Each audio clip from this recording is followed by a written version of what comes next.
সবচাইতে আল্লাহ বেশি খুশি এই শব্দটা শুনলে, যে আস্তাগফিরুল্লাহ, হে আল্লাহ আমি ক্ষমা চাই। আর তাওবা জিনিসটা আলাদা। এই দুইটা শব্দের অক্ষরগুলো এক না, তাওবা লিখতে হলে ইস্তেগফার লিখতে হলে শব্দগুলো এক না, আবার ভাব অর্থও এক না, এবং বাস্তবে সাংবিধানিক অর্থ পারিভাষিক অর্থও এক না। ইস্তেগফার সব সময় আপনি করেন, তাওবা করলে কি হয়, পেছনের অপরাধ শুধু মাফ হয়ে যায় না, ওই জায়গাটা আল্লাহ নেকি দিয়ে ভরাট করে দেয়।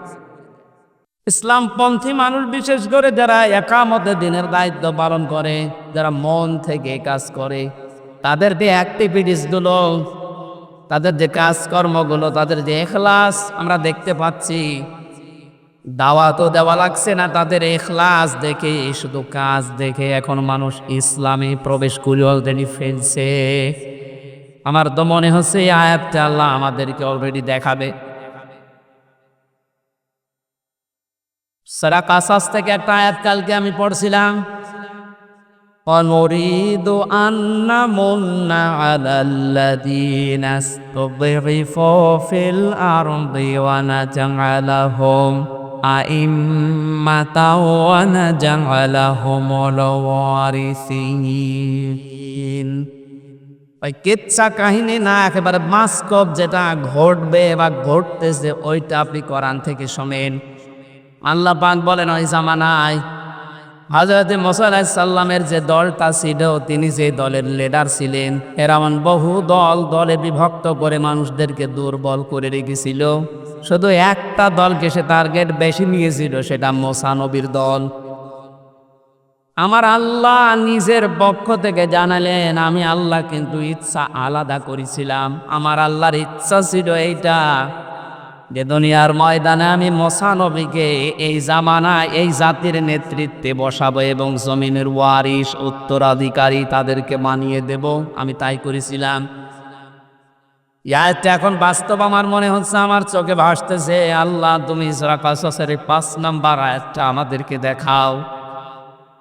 স্বৈরাচার নব্য ফেরাউন এই পৃথিবীতে বহু দল ছিল এদেশে, সব দলকে টার্গেট না করে শুধুমাত্র কোরআনে কারিম এই পৃথিবীতে যেন বিদায় নেয়, কোরআনের লোকগুলো যেন এ দুনিয়াতে আসতে না পারে, এই কাজ করার জন্য যারা চেষ্টা চালিয়েছিল, আল্লাহ তাদেরকেই যেন জাতির ইমাম আজ দিনের পর দিন বানিয়ে দিচ্ছে। তাদেরকে ওয়ারিস বানাচ্ছে, জমিনের উত্তরাধিকারী বানিয়ে দিচ্ছে। আমরা আবার দোয়া করছি, আল্লাহ তুমি আয়াতটা আমাদেরকে সর্বচোখে দেখাও। অনুরিদু আন নামুন্না আলাল্লাযীনা ইসতুযইফু ফিল আরদ ইলা আখিরি আয়াত। আল্লাহর এই দিনকে আমরা জমিনে জিন্দা রাখার জন্য চেষ্টা চালিয়ে যাবার, কারণ খাদেমের যে কাজ, কামলার যে কাজ, আমরা সেই দায়িত্ব নিয়েছি। আমরা যেন চর্মচোখে অন্তত এটা দেখতে পাই যে আল্লাহর দিন এই জমিনে কায়েম হয়ে গেছে। যেহেতু সেই পর্যায়ে আস্তে আস্তে আসতেছে, এখন আনন্দ বিজয় কিভাবে উল্লাস করবেন, উদযাপন করবেন, আল্লাহ কোরআনে কারিমে সূরা নাসরে জানিয়েছেন, ফাসাব্বিহ বিহামদি রাব্বিকা ওয়াস্তাগফির। আল্লাহর সাহায্য এবং বিজয় যখন আসবে, তখন আপনি ইস্তেগফার করেন আর হামদ প্রকাশ করেন, তাসবিহ করেন। এখন তাসবিহ কি? এক একটা সৃষ্টি জগতের তাসবিহ হামদ এক এক রকম। গাছের হামদ হচ্ছে সকালে আর বিকালে ছায়াটা বম্বা করে দিয়ে সেজদা দেওয়া, এটা তার হামদ, তার প্রশংসা। সৃষ্টি জগৎ যে যেখানে আছে ওইভাবে প্রশংসা আদায় করে। আমাদের প্রশংসা আদায় করার মাধ্যম কি? আমাদের যদি হামদ প্রকাশ করা লাগে, একেবারে টুটি পর্যন্ত খেয়ে আলহামদুলিল্লাহ বললাম হয়ে গেল না, এটা না। আপনি এটা খাবারের পরে যে শক্তি অর্জন করলেন, আপনার মেধা, আপনার যোগ্যতা, যা যা পেলেন, এইটা আল্লাহর দিন এই পৃথিবীতে জারি করার জন্য, প্রচার করার জন্য, কায়েম করার জন্য আপনি ব্যয় করবেন, এটা হচ্ছে হামদ।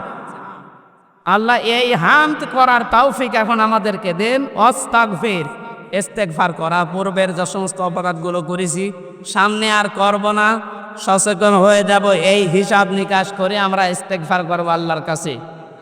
এই এদিকে তাকান, ইস্তেগফার আর তাওবা এই দুইটা জিনিস কিন্তু এক না। আপনি সব সময় ইস্তেগফার করতে পারেন, আস্তাগফিরুল্লাহ আস্তাগফিরুল্লাহ আস্তাগফিরুল্লাহ পড়তেই পারেন সব সময়। সবচাইতে আল্লাহ বেশি খুশি এই শব্দটা শুনলে, যে আস্তাগফিরুল্লাহ, হে আল্লাহ আমি ক্ষমা চাই। আর তাওবা জিনিসটা আলাদা। এই দুইটা শব্দের অক্ষরগুলো এক না, তাওবা লিখতে হলে, ইস্তেগফার লিখতে হলে শব্দগুলো এক না, আবার ভাব অর্থ এক না, এবং বাস্তবে সাংবিধানিক অর্থ, পারিভাষিক অর্থ এক না।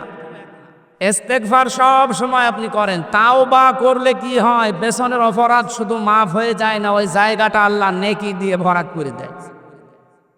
মান আহাব্বা লিল্লাহি ওয়া আবগাদা লিল্লাহি ওয়া আতাআ লিল্লাহি ওয়া মানাআ লিল্লাহি ফাকাদ ইসতাকমালাল ঈমান। এই হাদিসটায় 4টা পয়েন্ট আছে।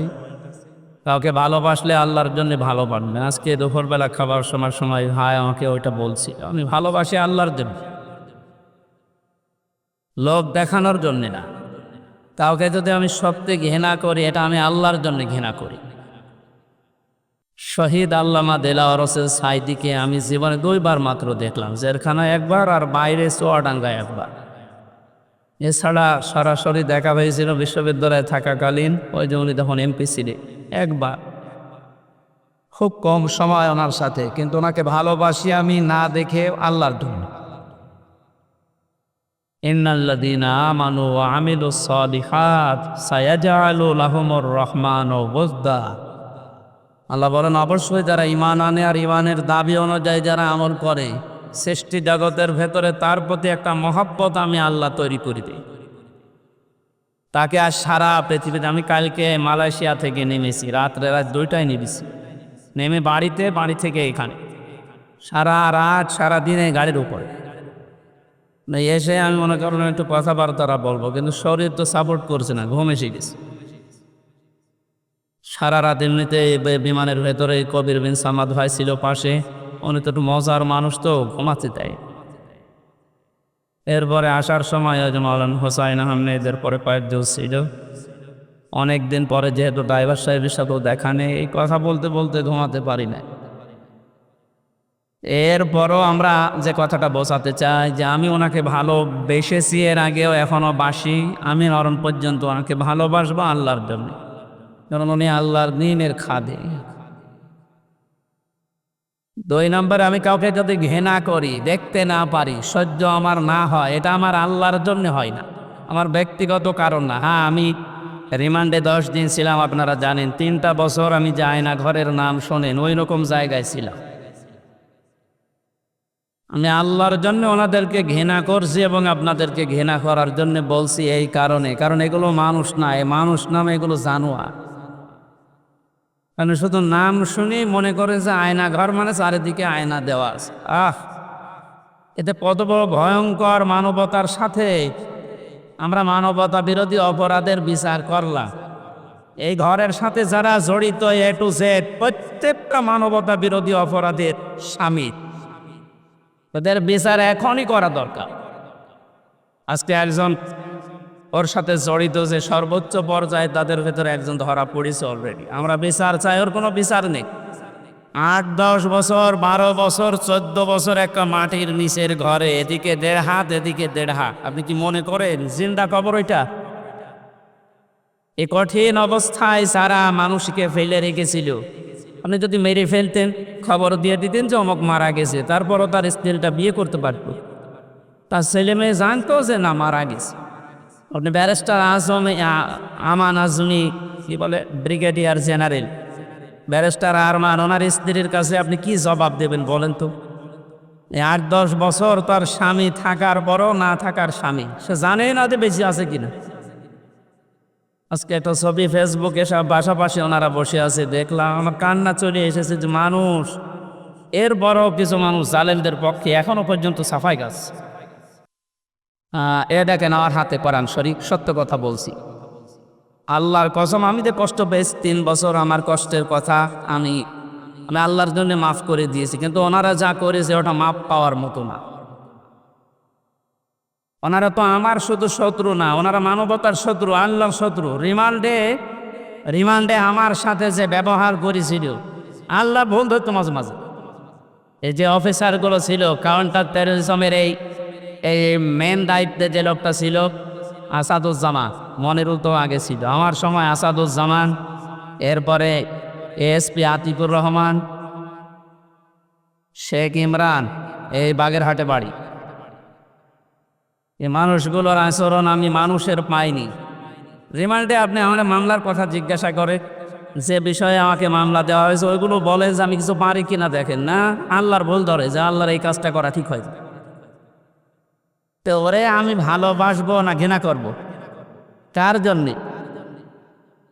কারণ কি, এর আয়াতে হাদিসের পরে যে শব্দগুলো আছে দেখে, যে ব্যক্তি কাউকে কিছু দান করে সেটা না আল্লাহর জন্য দান করে। এখানে 7 বার আমি আসার চেষ্টা করেছি, লক্ষ লক্ষ টাকা খরচ হয়ে গেছে, কিন্তু আমারে উঠতে দেবেন। এই জন্য এখানে যদি আপনি কিছু এই খরচটা তোলার জন্য দিয়ে যান, যে ড্রামগুলো দেওয়া আছে জোর করে না, আল্লাহর জন্য দিয়ে যাবেন। কাউকে যদি কিছু না দেন যে আমি দেব না, তাও যেন আল্লাহর জন্য হয়। এই 4টা কথা যদিও সহজ, এটা কত কঠিন মানা, এখন সে বাস্তবতা চলে এসেছে। এই কঠিন অবস্থায় এই 4টা বিষয় আমরা যারা মেনে চলতে পারি, নবীজি বলেন ফাকাদ ইস্তাকমাল আল ঈমান, সে তার ঈমানকে পরিপূর্ণ করে নিয়েছে। এই হাদিসটা আমাদের জীবনে আমল করার তৌফিক আল্লাহ যেন দান করেন, আমিন। মঞ্চে বসে আমার মাজলিসের এ বাগেরহাট জেলার শ্রদ্ধাভাজন সভাপতি, শ্রদ্ধাভাজন সেলাম আমির সাহেব, এরপরে যে ভাই সে এই লন্ডন থেকে এসেছে, এই যে আমার আগে কথা বলছিলেন যে ভাই যতগুলো মানুষ এখানে এসেছে, আমার শ্রদ্ধাভাজন মামা শ্বশুর এসেছে আজকে আমার সাথে আমি বাগেরহাট দেখার জন্যে, মাওলানা আলমগীর হোসাইন সহ নাম না জানা প্রত্যেকটি আলেমদের হায়াতে তজ্জেবা সিহাতে কুল্লিয়া কামনা করছি। ওরফানা লাকা যিকরাক, আল্লাহ এদের মর্যাদা সম্মান আরও বাড়িয়ে দেন। সামনে বসা মুসলমান ভাইরা, পর্দার আড়ালের সম্মানিতা মা এবং বোনেরা, প্রশাসনের ভাইরা, প্রাণপ্রিয় বাগেরহাটবাসী, আল্লাহর দরবারে শুকরিয়া জানাচ্ছি, যিনি আমাদেরকে বিজয়ের স্বাদ কি এটাই জীবনে দেখার তৌফিক দিলে। পরাধীন থাকলে যে কি হয় আমি নিজে টের পেয়েছি, আপনারাও দেখেছি। সবচাইতে বেশি পেয়েছিলাম ওই 10 দিন মাটির নিচে, ওরা সব চারিদিকে 8-10 জন বসা, আমি একা, এমনি আমার শরীর চলে না। এরপরে আবার এরকম ভয়ঙ্কর ঘর, এরকম ভয়ঙ্কর অবস্থা, এক এক দিক থেকে এক রকম উল্টাপাল্টা প্রশ্ন করে। বলেন তো কত একটা অসহায় অবস্থায় ছিলাম, আমার মনে হচ্ছিল পৃথিবী বলতে আর কিছু নেই। 11টা ঘন্টা আমার এই হাতের ভেতরে যে হ্যান্ডকাপ দিয়ে, ওটা ছাতা লাগালে এমনি কেটে যায়, চোখ কালা কাপড় দিয়ে বেঁধে মাটির নিচে ওই ঘরে, চারিদিকে শুধু পানির আওয়াজ শোনা যায়। এই উপরে 11 ঘন্টা আমার জোহর আসর মাগরিব এশার নামাজ পড়তে দেয়নি, আমি এশারায় পড়িছি।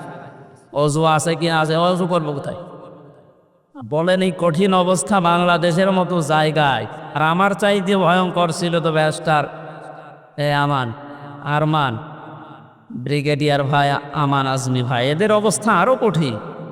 আমি মাঝে মাঝে 7 মাস 8 মাস 9 মাসের কথা শুনতাম উপর থেকে, যাদের 7 তলায় 9 তলায় গম রেখেছিল। এই গম শব্দটা যদিও ছোট, এটা কত ভয়ঙ্কর জিনিস। আমি তো 7-8 মাস আমি জেলে আছি জানতাম, বাইরের মানুষও জানতো, আমার পরিবার। আর ওদের 8-9 বছর জানেই না যে বেঁচে আছে কি। আমারও গমের মতো রেখেছিল, কারণ আমার কোনো যোগাযোগ ছিল না, বিচ্ছিন্ন। মার্ডার করে গেছে সে 2 দিন পরে 7 দিন পরে মোবাইলে কথা বলতে পারে বাড়িতে যে আমি আছি, আর আমার 8 মাস হয়ে গেছে, আমি জানি না যে বাইরে কেউ আছে কিনা।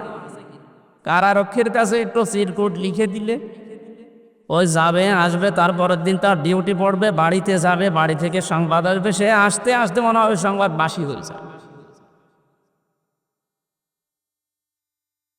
এই জন্য পরাধীন ছিলাম আমরা, এখন আলহামদুলিল্লাহ স্বাধীন হয়েছি। স্বাধীন হলে বিজয় পেলে মানুষ কি করবে, আজকের তেলাওয়াতকৃত আয়াতগুলোতে আল্লাহ জানিস। আমরা কোরআন থেকে নিতে চাই নাকি? মান ক্বালা বিহি সাদাকা, যারা কোরআন দিয়ে কথা বলে, নবীজি বলেন এরা সত্য কথা বলে। এই জন্য আমরা সত্য কথা শুনতে চাই এবং বলতে চাই কোরআন দিয়ে। আমান আসতাকু মিনাল্লাহি কিলা, আল্লাহর চাইতে সত্য কথা কেউ বলে? আর আমান হাকামা বিহি আদালা, যারা কোরআন দিয়ে বিচার করে এরা ন্যায় বিচার করতে পারে। সত্যি যদি কোরআনের বিচার ব্যবস্থা কায়েম হয়ে যায়, জালেম সারাস এরা যদি এদের বিচার দুনিয়ায় পেয়ে যায়, এদের উপকার আমাদের উপকার। কারণ জালেমের বিরুদ্ধে মামলা হামজার না, জালেমের বিরুদ্ধে মামলা কার? এটাকে আমি বানালাম, সূরা শূরা 25 নম্বর পারা 6 নম্বর পৃষ্ঠা 12 নম্বর লাইনে 42 নম্বর আয়াত। আল্লাহ পাক বলেন, ইন্নামাস সাবিলু আলাল্লাযীনা ইয়াযলিমুনান নাস ওয়া ইয়াবগুনা ফিল আরদি বিগাইরিল হক উলাইকা লাহুম আযাবুন আযীম। এটা তাফসীরে ফি জিলালিল কোরআন। আমি জেলখানায় থাকতে যে তাফসীরগুলো দেখলাম তার ভেতরে এটা একটা, ফি জিলালিল কোরআন।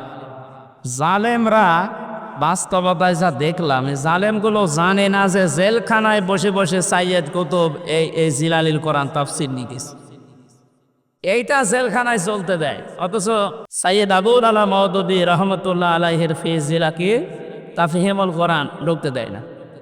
ও জালেমরা জানে যে ওইটা চাইতে ওইটা কত বড় কঠিন, আর ওর লিখাই হয়েছে জেলখানায় বসে, ওটা পড়তে দিত। ওখান থেকে রেফারেন্স হিসাবে যেগুলো বলবো বেশিরভাগ ওখান থেকে, বাকিগুলো তাফসীর ইবনে কাসির। আল্লাহ পাক বলেন, কিয়ামতের ময়দানে আমি আল্লাহ নিজে মামলা দায়ের করব, আমি নিজে কেস করব, নিজে অভিযোগ দায়ের করব তাদের বিরুদ্ধে যারা মানুষ হয়ে মানুষের উপরে অত্যাচার চালিয়েছে। ইয়াজলিমুনান নাস, আল্লাহ ইয়াজলিমুনা এটা মোজারে দিয়েছেন, বর্তমান ভবিষ্যৎ, প্রেজেন্ট ফিউচার। নাস দিয়েছেন আল্লাহ, ইয়াজলিমুনাল মুসলিমুনা দেয়। মানুষ হয়ে যারা মানুষের জুলুম উপরে জুলুম করে, তাদের অধিকার নষ্ট করছে, করবে, তারা মামলার আসামি হামজার না আল্লাহর? তাহলে বাংলাদেশে এই 15 বছরে আপনি যা করেছেন মানবতার সাথে, আপনি শুধু হামজার একা মামলার আসামি না কিয়ামতে? আপনি 15 কোটি মানুষের এবং আল্লাহর মামলার আসামি। আল্লাহর মামলার আসামিদেরকে আমরা এই মুক্ত স্বাধীন দেশে আর দেখতে চাই? কোনো দরকার নেই। শয়তান যেমন আল্লাহর গজবপ্রাপ্ত, এগুলো আল্লাহর গজবপ্রাপ্ত। শয়তানের দলের সাথে দস্তি করেছি, সারাদিন বন্ধুত্ব করার পরে সন্ধ্যাবেলা শয়তান ওরে ডাক দিয়ে বলছে, বন্ধু সারাদিন তো তোমার সাথে চললাম ফিরলাম খেলাম, আমি এখন আর থাকতে চাই না, আমি গেলাম। কেন? আমি তোমার সাথে থাকতে ভয় পাই। আমার সাথে থাকতে ভয় পাও? সারাদিন তো ছিলে, কে তুমি? আমার পরিচয় তো ওইভাবে আগে নাওনি, আমি হচ্ছে ইবলিশ, সুরত ধরে এসেছিলাম। ও তখন আশ্চর্য হয়ে বলে যে, আপনি দূর হয়ে চলে যাবেন আমার কাছ থেকে, আপনার পরিচয় পেলে তো আমি দূর হতাম। না, আমি যেতে চাই এই কারণে, কারণ আমি আল্লাহর একটা বিধান মানি নাই। এ কারণে আল্লাহ আমারে একটা সেজদা না মানার কারণে পৃথিবীতে পাঠিয়েছে, তাও লানত দিয়ে। আমার নাম মারদুদ, আমার নাম রাজিম, কত রকমের নাম আমার উপরে দিয়ে আল্লাহ আমার বিদায় দিয়েছে। আর আজকে 17টা সেজদা ফরজ ছিল তোমার প্রতি, একটা সেজদাও দাও। আল্লাহ রাগ করে তোমার উপরে যে গজব ব্রাজিল করবে, ও গজবে আমি শয়তানও পড়ে যাব। ও আল্লাহর একটা বিধান লঙ্ঘন সেজদা, এটা লঙ্ঘন করে যদি ভয় পায়, এই 15 বছরে আপনি 500 বিধানের একটাও মানেন না, আরো মানুষকে মানতে দেন না। এর গায়ে যদি জিন লাগে নিয়ে আসবে এর মা বাবা আমার কাছে, সূরা নাস আর ফালাক, এমনকি আয়াতুল কুরসি পড়ে ফু দিলে চলে যাবে, এটা আমাদের বিশ্বাস। এবং যাই, আর আমার তো মনে হচ্ছে এই ঘটনাটা বলার পর শয়তান আল্লাহর একটা মাত্র বিধান সেজদা দেওয়া লাগবে এটা মানি নাই, কিন্তু আল্লাহর বিধানের এগেনস্টে নতুন করে কোনো বিধান শয়তান বানায়নি। কথা বুঝতেছে? আল্লাহর বিধানও মানে না, এতটুকুই শেষ।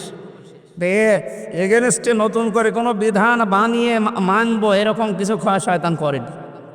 তো আল্লাহর এই পৃথিবীতে ক্ষমতা পেয়ে আল্লাহর যে বান্দা নিজে আল্লাহর বিধান মানে না এবং আল্লাহর বিধানের বাইরে নতুন করে বিধান বানিয়ে আল্লাহর বান্দাদেরকে মানতে বাধ্য করে, এটা শয়তানের চাইতে বড়।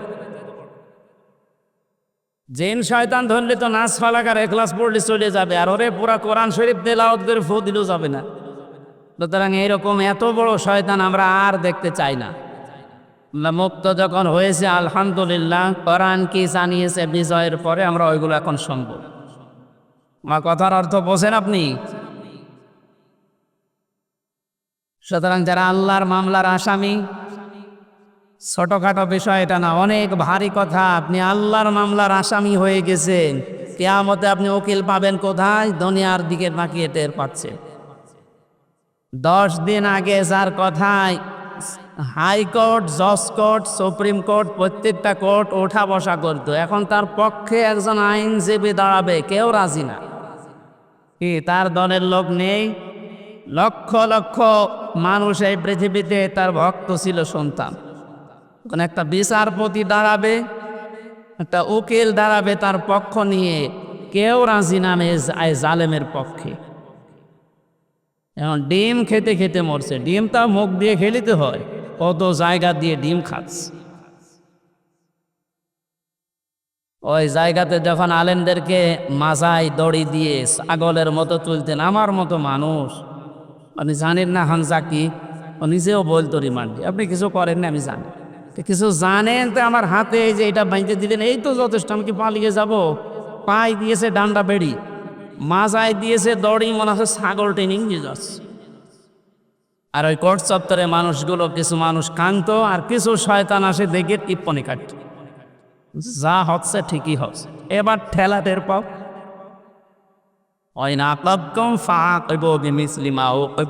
যতটুকু আপনার উপরে করা হয়েছে অতটুকু আপনি করেন, ওর চাইতে বেশি না। অতটুকু করলেও আপনি এই 15 বছর দুনিয়ায় বেঁচেও থাকতে পারবেন না। যা করেছেন যদি অতটুকু আল্লাহর ভাষায় আমরা করতে চাই, সত্যি আপনি পারবেন না।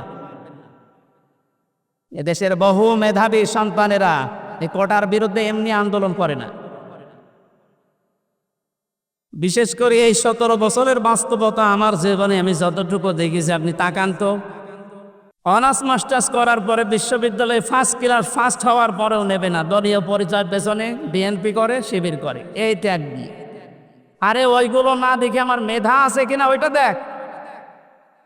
কত বড় জুলুমের শিকার বানিয়ে রেখেছিলেন এই ছাত্র জনতাকে বলেন। আল্লাহ এমনি এমনি নাড়া দেয়নি।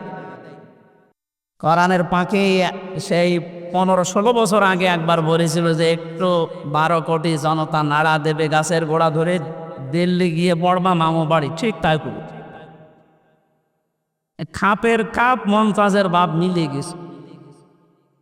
আমরা তো কিছু করি না, খালি হাতে, তাহলে একটু নাড়া দিয়েছি, তাও সবাই না, খালি ছাত্ররা, আর একেবারে জায়গা মতো যে পড়িস। সরবাড়ি আমাদের তো মামার বাড়ি।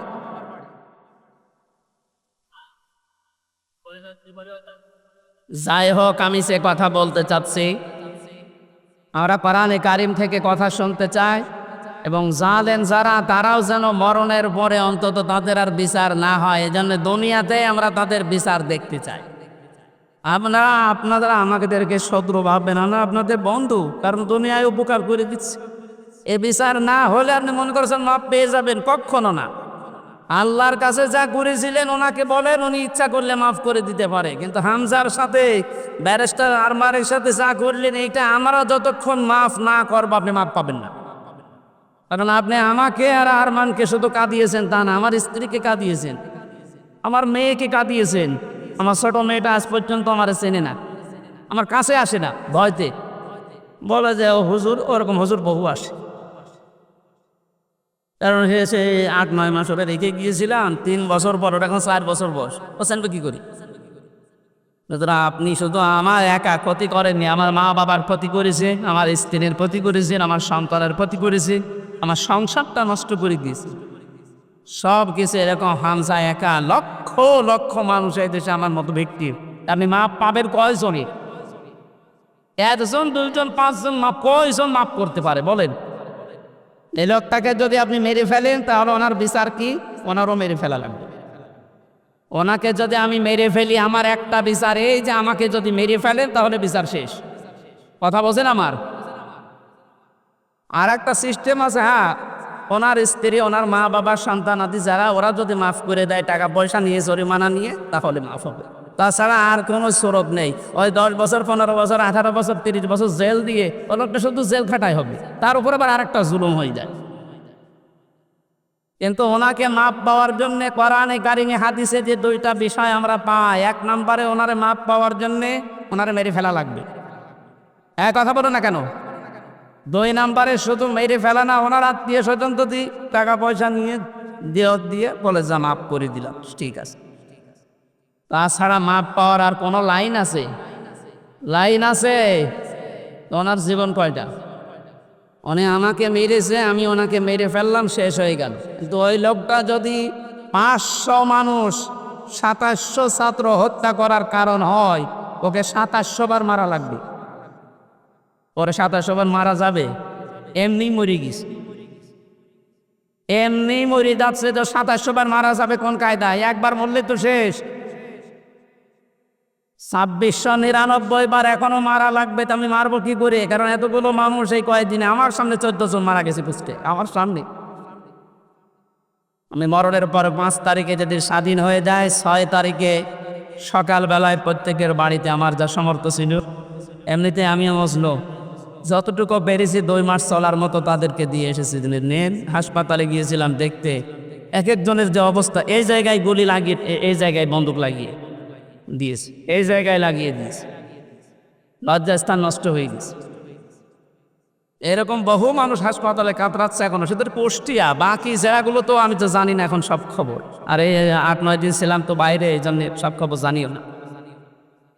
সুতরাং আমাকে যদি আপনি একজন মারার জন্য মেরে ফেলতেন, আমার তো বিচার হয়ে যেত। আমি তো কারণ হয়ে দাঁড়িয়েছি 2700 মানুষ মারার, আমাকে তো 2700 বার মারা লাগবে। এজন্য এই বিচার এখন আর দুনিয়ায় নেই। এই বিচার করার জন্য আল্লাহ আখিরাত বানিয়েছে। 2700 বার আপনাকে মারবে, আপনার লজ্জার স্থান নষ্ট করে দেবে। এই জন্যে বলছি, জালেম যারা আছেন এখনো ফিরে এসে সে সমস্ত মানুষের ওপরে জুলুম করেছিলেন, ওনাদের কাছে চা, ওনারা যদি কিছু করতে পারে। তাছাড়া আল্লাহ জানিয়েছেন যে আমি মাফ করব না, কারণ এটা আমি দায়িত্ব ছেড়ে দিয়েছি যাদের উপরে জুলুম করেছি যে তাদের উপর। এখন তাদেরকে বলেন, ওনারা যদি মন থেকে কিছু করে, তাছাড়া আপনি দুনিয়াও ধ্বংস করেছেন, আপনার আখিরাতও ধ্বংস হয়ে যাবে। আল্লাহ তুমি আমাদেরকে জালেম হওয়া থেকে রক্ষা করো। এ শব্দটা শুনতে যদিও সহজ মনে হচ্ছে, জালেম, এটা কত বড় নিকৃষ্ট আল্লাহর কাছে। কারণ জালেমদেরকে আল্লাহ বারবার কোরআনে জানিয়েছেন, আল্লাহু লা ইয়াহদিল কওমাজ জালিমিন, জালেমদের আমি পথ দেখাই না, হেদায়েত দেই না। আমরা যদিও অনেকে বলো হুজুর আমাদের কেন্দ্রীয় আমির বারবার দোয়া করে, তো দোয়া করে করবো কি? জালেমদের তো হেদায়েত হবে না। জালেমদের কোনো হেদায়েত নেই। আর জালেমকে ক্ষমা করে দেওয়ার অর্থ হচ্ছে মাজলুমের উপর অবিচার করা। আপনি কোনো দিন ব্যারিস্টার আজমির ব্যারিস্টার আরমানের স্ত্রীর কাছে মাপ পাওয়ার কথা না, সে মানুষ ছিল আপনার মতো। এরপরও বলছে আপনারা চেষ্টা করেন, যদি মাপ পান, না পাইলে বুঝবেন আপনার দুনিয়া আখিরাত ধ্বংস হয়ে গেছে। আল্লাহ তুমি আমাদেরকে মাফ করো, বলে না আমি। কোরআনের বিচার যতদিন পর্যন্ত কায়েম না হচ্ছে, বসে থাকার, থেমে থাকার আমাদের কোনো সুযোগ নেই। যে যেখান থেকে আসি আমরা চেষ্টা চালাবো, চর্ম চোখে এদেশে দেখতে চাই আল্লাহর কোরআন দিয়ে বাংলাদেশটা চলছে। কারণ আমরা তো দেখলাম যে বাবা চালালে কেমন লাগে, চাচা চালালে কেমন লাগে, স্বামী চালালে কেমন লাগে, বউ ভাবি সবাই চালিয়েছে, সবই দেখলাম যে কেমন লাগছে। একটা জিনিস এখন দেখতে বাকি আছে, যে কোরআন দিয়ে, আল্লাহর কোরআন দিয়ে রাষ্ট্র চালালে কেমন লাগে, এটা দেখতে বাকি আছে না? এইটা দেখতে যখন বাকি আছে, আমি মুসাফির মানুষ, মাজলুম মানুষ এবং অসুস্থ মানুষ। আর 3টা দোয়ায় কবুল হওয়ার কথা হাদিসে আছে, যে মজলুমের দোয়া কবুল হয়, মুসাফিরের দোয়া কবুল হয়, অসুস্থ মানুষের দোয়া কবুল হয়। সবাইকে নিয়ে মাগরিবের আগে আমি দোয়া করবো ইনশাআল্লাহ। সূরা নাসরের তাফসীরটা করার পর আল্লাহ যেন চর্ম চোখে অন্তত এইটা দেখে যাওয়ার তৌফিক দেয় যে আমাদের এই দেশটা কোরআন দিয়ে চলছে।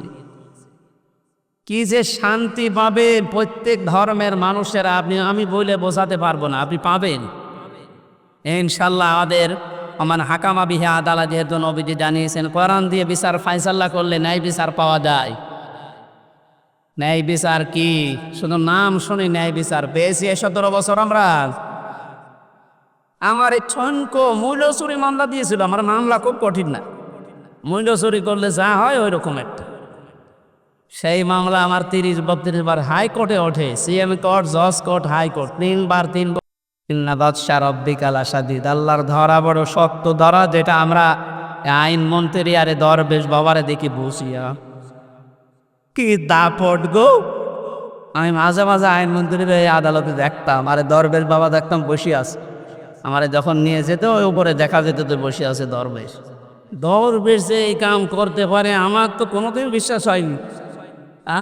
দাড়ি কেটে নম হয়ে গেছে, শয়তান পর্যন্ত ওর এখন ঘৃণা করছে যে আমি এত খারাপ না। ধিক্কার দ্বারা আপনাদের এই দাড়ি রাখাই সুন্নতকে নিয়ে হেয়ালিপনা করা, এই আর কি ঠাট্টা বিদ্রোহ করা। আপনি সুন্নত পর্যন্ত কেটে বাদ দিয়ে দিলে কিয়ামতে আল্লাহর নবীও আপনাকে বাদ দিয়ে চলে যাবে। আল্লাহ তুমি আবার বলছে মানুষগুলো যদি, আমি আবার বলছি ভুল আর অন্যায় করা এটা কিন্তু এক না। ভুল মানুষ করতে পারে, কিন্তু জেনে শুনে অন্যায় করে ভুল বলে চালিয়ে দেবেন, যেটা এখন চালানো হচ্ছে। অন্যায় যারা করেছেন, অন্যায় করলে মাস্ট বি তাকে শাস্তি পাওয়াই লাগবে। আমরা কিছু না করে যদি শাস্তি পেতে পারি 3 বছর, আপনি করে তো আপনার 99 বছর শাস্তি হওয়া দরকার।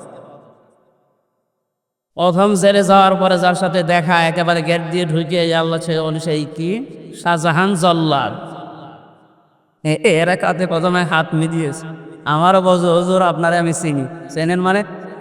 ওই যে টেলিভিশন আছে ভেতরে, মেমোরি কার্ডে ওয়াজ ভরে নিয়ে আসলে শুধু আপনার আর আজহারি সাদি সাহেব এদের ওয়াজ দেয়, আপনার আমি চিনি। আপনার নাম কি? শাহজাহান জল্লাদ ভুইয়া। ভুইয়া কেন? আমার বংশের নাম। অথচ ওর 167 বছর না কত বছর যে এখনো ভুইয়া ছাড়েনি। এরকম বহু শয়তান আছে, ও মরিয়ে যাবে তাও ওই ভুইয়া ছাড়ে না। আবু জাহেলের গলার ভেতরে যেদিন তরবারি চালাচ্ছিল, বলছে কে? আমি আব্দুল্লাহ ইবনে মাসউদ। কি করবে? গলা আলাদা কর, একটু বড় করে কাট। বড় করে কাট মানে? বলে হ্যাঁ একটু বড় করে কাট। মানুষ যেন আমার মাথা দেখে বোঝে যে এটা নেতার মাথা। আমার মনে হয় এর মতো এখনো পর্যন্ত অনেক শয়তান, সব শেষ হয়ে গেছে, এরপরও বৃত্তি কমছে না। বিভিন্ন জায়গা থেকে ভিডিও বার্তা দিয়ে মানুষকে শুধু উত্তেজিত করছে, আর কোনো লাভ হবে না ইনশাআল্লাহ।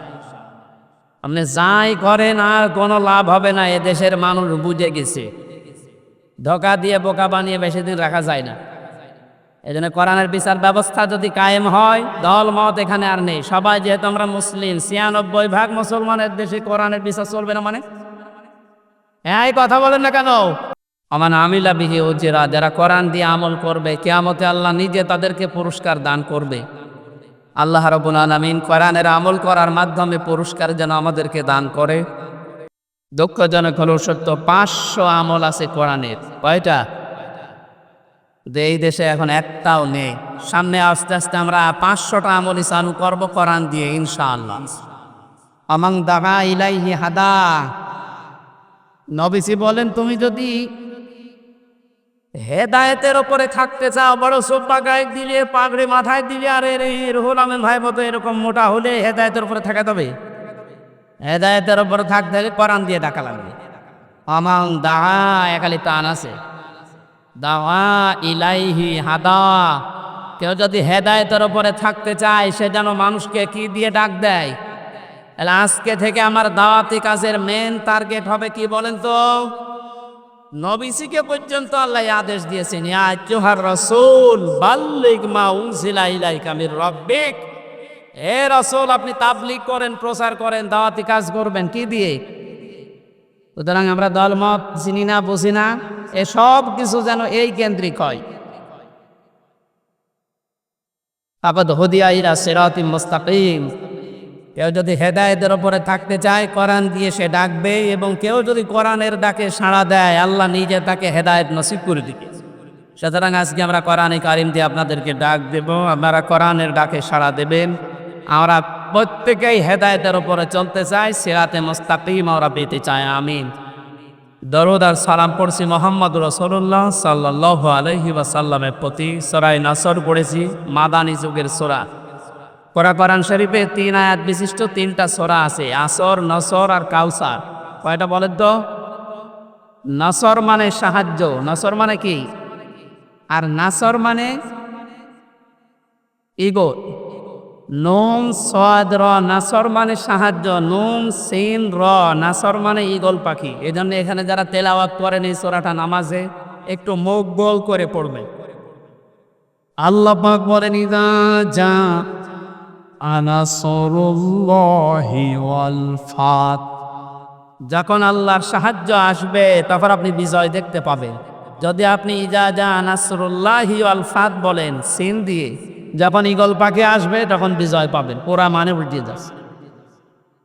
এজন্য একটু খেয়াল করে শব্দগুলো উচ্চারণ করবেন। যেহেতু এটা মাদ্রাসা আপনারা বানিয়েছেন, এলাকার মানুষেরা, আপনাদের একটা সুন্দর অন্তত ব্যবস্থা আছে। এই মসজিদ মাদ্রাসা দিয়ে শুধু ছাত্র ছাত্রী না, এখানে বয়স্ক শিক্ষা চালু করি, যারা পড়তে পারেন না তাদেরকেও নিয়ে আসে, 2-3টা একটা ব্যাচ করে দেয়। আমার গ্রামের বাড়ি কুষ্টিয়ার হালসা। আমি একবার যেয়ে দেখি মানুষ নামাজে একেবারেই নেই। গ্রামে তো যেতামও কম। মহসিন সাহেবকে বললাম, মানুষজন বলো তোমার নামাজ পড়ে না। নামাজ পড়ে না এটা এদের দোষ না, এই দোষ আমার। কারণ নামাজ যে কি এটা এরা জানি না, আর নামাজের ভেতরে যে আসলে কি পাওয়া যায় এটা তো এরা বোঝে না। দেখেন আমি ওই ব্যবস্থাটা করে দেই, তখন আর এই 2 জন 5 জন না, কমপক্ষে এই মসজিদে যে 500 মানুষ, ধরো 400 মানুষ চলে আসবে। 2 জন উস্তাদ রেখেছিলাম, নিজের টাকা যা আসতো সব দিয়ে বললাম যে আপনারা পড়ে। মাগরিবের পর থেকে বাবার বয়সী লোক যারা কাজ কাম নেই, সারাদিন মাঠে কাটে বললাম পড়েন, কিচ্ছু দেওয়া লাগবে না, সব খরচ আমার, আপনারা শুধু কোরআনটা শেখে। ওলা 2-3 মাস যাবার পরে দেখি মসজিদের চেহারা পাল্টিয়ে গেছে। কিন্তু মাঝখান থেকে তো আমার জীবনে একটা কালো মেঘ নেমে আসলো, ওই গেলাম, ধরে নিয়ে গেল 3 বছর, এই যে বন্ধ হয়ে আছে, এখনো চালু করতে পারি নাই, আবার সামনে করবো ইনশাল্লাহ। আমি দেখেছিলাম মাত্র 2-2.5 মাসের ব্যবধানে কত মানুষ এই যে নামাজে, তখন তাদেরকে পিটিয়েও আপনি দূর করতে পারবেন না। সুতরাং এখানে মাদ্রাসা মসজিদ বানিয়েছে বয়স্কদের জন্য, মাগরিব থেকে এশা থেকে আরো রাত 9টা-10টা পর্যন্ত কোরআন কেন্দ্রিক আসেন সবাই, দলমত নির্বিশেষে। তখন আপনাকে কোরআনে কারিম নিজেই হেদায়েত দিয়ে পথ দেখিয়ে দিবে। এই জন্য তেলাওয়াত শুদ্ধ করা দরকার। এখানে বহু মানুষকে আমি দেখি, একটু বলেন তো ভাই, 7টা আয়াত পড়ে সূরা ফাতিহার 7টায় ভুল পড়ে, অথচ 10 বছর নামাজ পড়ছে না। এটা তেলাওয়াত শুদ্ধ করা দরকার। আল্লাহ পাক জানিয়েছেন, ইদা জানা নাসরুল্লাহি ওয়াল ফাত, যখন আসবে আল্লাহর সাহায্য তখন আপনি বিজয় দেখতে পাবেন। এতদিন পর্যন্ত আমরা আল্লাহর সাহায্য কি এটা পাইনি, এজন্য বিজয়ও পাইনি। বদরের ময়দানে বিশ্বনবী মাত্র 80 জন মানুষ নিয়ে গিয়েছিলেন, না 313 জন, আর ওদের ছিল 1000 এর উপরে। আল্লাহর পক্ষ থেকে আল্লাহ সাহায্য পাঠিয়েছিলেন, এই জন্যে মহান আল্লাহ ওই সময় তাদেরকে বিজয় কি দেখিয়েছিলেন। আবু জেহেলের মতো এত বড় লিডারকে আল্লাহ ওই দিন দুনিয়া থেকে লাঞ্ছিত অবস্থায় বিদায় দিয়েছেন। যোগে যোগে শুধু বদরের ময়দান না, কিয়ামত পর্যন্ত এরকম বদরের ময়দান কায়েম হতে থাকবে। বড় বড় কাফের যারা, বড় বড় মুশরিক যারা, আল্লাহ দ্রোহী যারা, তাদেরকে আল্লাহ বিদায় করবেন যদি আল্লাহর সাহায্য এসে থাকে। আমাদের দেশেও কম ছিল না, বহু মানুষকে আমরা দেখেছিলাম অহংকারে পা মাটিতে পড়তো না। আল্লাহ রাব্বুল আলামিন এই মানুষগুলোকে বিদায় করে দিয়ে তার সাহায্য পাঠিয়ে এটা বিজয় আমাদেরকে যে দেখালেন, বিজয় পাওয়ার পরে যে দৃশ্যটা, এটা এখন আবাহমান জারি আছে, যেটা আমার চোখে দেখতে পাচ্ছি আয়াত অনুযায়ী। দেখেন তো মেলে কিনা, ওয়ারাআইতান নাসা ইয়াদখুলুনা ফি দীনিল্লাহি আফওয়াজান। আপনি যখন বিজয় পাবেন সাহায্য পাওয়ার পরে, তখন দেখবেন দলে দলে পালে পালে মানুষ ইসলামে প্রবেশ করছে। বাংলাদেশের এই 64 জেলার দিকে তাকালে, শুধু ইন্টারনেটের দিকে একটু চোখ বোলান, দেখেন আয়াতটা এখন কার্যকর হওয়া অলরেডি শুরু হয়ে গেছে। ইসলামপন্থী মানুষ, বিশেষ করে যারা একামতে দিনের দায়িত্ব পালন করে, যারা মন থেকে কাজ করে, তাদের যে অ্যাক্টিভিটিসগুলো, তাদের যে কাজকর্মগুলো, তাদের যে ইখলাস আমরা দেখতে পাচ্ছি। দাওয়াতও দেওয়া লাগছে না, তাদের ইখলাস দেখে, শুধু কাজ দেখে এখন মানুষ ইসলামে প্রবেশ করে অলরেডি ফেলছে। আমার তো মনে হচ্ছে এই আয়াতটা আল্লাহ আমাদেরকে অলরেডি দেখাবে। সূরা কাসাস থেকে একটা আয়াত কালকে আমি পড়ছিলাম, ونريد أن نمن على الذين استضعفوا في الأرض ونجعلهم أئمة ونجعلهم الوارثين। ওই কিচ্ছা কাহিনী না, একেবারে বাস্তব যেটা ঘটবে বা ঘটতেছে ওইটা আপনি কোরআন থেকে শোনেন। আল্লাহ পাক বলেন ওই জামানায় হযরত মুসা আলাইহিস সালামের যে দলটা ছিল, তিনি যে দলের লিডার ছিলেন, ফেরাউন বহু দলে বিভক্ত করে মানুষদেরকে দুর্বল করে রেখেছিল। শুধু একটা দলকে সে টার্গেট বেশি নিয়েছিল, সেটা মুসা নবীর দল। আমার আল্লাহ নিজের পক্ষ থেকে জানালেন, আমি আল্লাহ কিন্তু ইচ্ছা আলাদা করেছিলাম। আমার আল্লাহর ইচ্ছা ছিল এইটা যে দুনিয়ার ময়দানে আমি মুসা নবীকে এই জামানায় এই জাতির নেতৃত্বে বসাবো এবং জমিনের ওয়ারিস উত্তরাধিকারী তাদেরকে বানিয়ে দেব। আমি তাই করেছিলাম। এটা এখন বাস্তব আমার মনে হচ্ছে, আমার চোখে ভাসতেছে। আল্লাহ তুমি সূরা কাসসের 5 নম্বর আয়াতটা আমাদেরকে দেখাও। স্বৈরাচার নব্য ফেরাউন এই পৃথিবীতে বহু দল ছিল দেশে, সব দলকে টার্গেট না করে শুধুমাত্র কোরআনে কারিম এই পৃথিবীতে যেন বিদায় নেয়, কোরআনের লোকগুলো যেন এ দুনিয়াতে আসতে না পারে, এই কাজ করার জন্য যারা চেষ্টা চালিয়েছিল আল্লাহ তাদেরকেই যেন জাতির ইমাম আজ দিনের পর দিন বানিয়ে দিচ্ছে, তাদেরকে ওয়ারিস বানাচ্ছে, জমিনের উত্তরাধিকারী বানিয়ে দিচ্ছে। আমরা আবার দোয়া করছি, আল্লাহ তুমি আয়াতটা আমাদেরকে সর্বচোখে দেখাও। অনুরিদু আন নামুন্না আলাল্লাযীনা ইসতুযইফু ফিল আরদ ইলা আখিরি আয়া। আল্লাহর এই দিনকে আমরা জমিনে জিন্দা রাখার জন্য চেষ্টা চালিয়ে যাব, কারণ খাদেমের যে কাজ, কামলার যে কাজ, আমরা সেই দায়িত্ব নিয়েছি। আমরা যেন চর্মচোখে অন্তত এটা দেখতে পাই যে আল্লাহর দিন এই জমিনে কায়েম হয়ে গেছে। যেহেতু সেই পর্যায়ে আস্তে আস্তে আসতেছে, এখন আনন্দ বিজয় কিভাবে উল্লাস করবেন, উদযাপন করবেন, আল্লাহ কোরআনে কারিমে সূরা নাসরে জানিয়েছেন, ফাসাব্বিহ বিহামদি রাব্বিকা ওয়াস্তাগফির। আল্লাহর সাহায্য এবং বিজয় যখন আসবে তখন আপনি ইস্তেগফার করেন আর হামদ প্রকাশ করেন, তাসবিহ করেন। এখন তাসবিহ কি? এক একটা সৃষ্টি জগতের তাসবিহ হামদ এক এক রকম। গাছের হামদ হচ্ছে সকালে আর বিকালে ছায়াটা লম্বা করে দিয়ে সেজদা দেওয়া, এটা তার হামদ, তার প্রশংসা। সৃষ্টি জগৎ যে যেখানে আছে ওইভাবে প্রশংসা আদায় করে। আমাদের প্রশংসা আদায় করার মাধ্যম কি? আমাদের যদি হামদ প্রকাশ করা লাগে একেবারে টুটি পর্যন্ত খেয়ে আলহামদুলিল্লাহ বললাম হয়ে গেল না, এটা না। আপনি এটা খাবারের পরে যে শক্তি অর্জন করলেন, আপনার মেধা, আপনার যোগ্যতা যা যা পেলেন, এইটা আল্লাহর দিন এই পৃথিবীতে জারি করার জন্য, প্রচার করার জন্য, কায়েম করার জন্য আপনি ব্যয় করবেন, এটা হচ্ছে হামদ। আল্লাহ এই হামদ করার তৌফিক এখন আমাদেরকে দেন। ওয়াস্তাগফির, ইস্তেগফার করা, পূর্বের যে সমস্ত অপরাধগুলো করেছি সামনে আর করব না, সচেতন হয়ে যাব, এই হিসাব নিকাশ করে আমরা ইস্তেগফার করব আল্লাহর কাছে। এই এদিকে তাকান, ইস্তেগফার আর তাওবা এই দুইটা জিনিস কিন্তু এক না। আপনি সব সময় ইস্তেগফার করতে পারেন, আস্তাগফিরুল্লাহ আস্তাগফিরুল্লাহ আস্তাগফিরুল্লাহ পড়তেই পারেন সব সময়। সবচাইতে আল্লাহ বেশি খুশি এই শব্দটা শুনলে, যে আস্তাগফিরুল্লাহ, হে আল্লাহ আমি ক্ষমা চাই। আর তাওবা জিনিসটা আলাদা।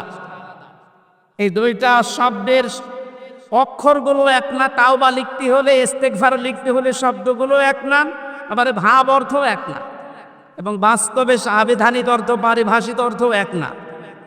ইস্তেগফার সব সময় আপনি করেন, তাওবা করলে কি হয়, পেছনের অপরাধ শুধু মাফ হয়ে যায় না, ওই জায়গাটা আল্লাহ নেকি দিয়ে ভরাট করে দেয়। আল্লাহ এখানে জানিয়েছেন ওয়াস্তাগফির, হে নবী আপনার উম্মতদেরকে বলেন যারা তারা যেন বিজয় পেলে লাফালাফি না করে, আনন্দ উল্লাস করতে গিয়ে আল্লাহর বিধানের বাইরে চলে না গিয়ে তারা যেন ইস্তেগফার করে। তাওবা, ইস্তেগফার এগুলোর ভেতরে নিমজ্জিত থাকে। ইন্নাহু কানা তাওয়াবা, অবশ্যই তিনি তওবা কবুলকারী, ইস্তেগফার করলে তাকে মাফকারী। আল্লাহ এই আয়াতগুলো চর্মচকে আমাদেরকে দেখার তৌফিক দিন। আমি আমাদের প্রধান অতিথি, আমি তো পরিচিত না ভাইয়ের সাথে, আজকে দেখলাম মনে হয় বাগেরহাট মাটি ও মানুষের সন্তান, আপনাদের সামনে দোয়া নেওয়ার জন্য তাফসীরুল কোরআন মাহফিলে আজকে এসেছে এই মাদ্রাসা ময়দানে। ভাইয়ের জন্য ভাইয়ের মুখ থেকে কয়েকটা কথা শোনার পরে আমরা মোনাজাতের মাধ্যমে, যেহেতু মাগরিবের নামাজও কাছাকাছি আর আমার যেতেও হবে অনেক দোষে, কুষ্টিয়ায় মালয়েশিয়া থেকে এসে বাড়িতে খালি দেখা করে চলে এসেছি। ওর সাথে যে কিছুক্ষণ সময় দেবো সে সময়ও পাইনি, এই জন্যে রাগারাগি করছে যে খালি বারে বারে থাকেন, আমার আর দরকার নেই, থাক আমি আসতেছি। এই জন্য তোরে দেবো, দোয়া চাচ্ছি ভাইয়ের জন্যে।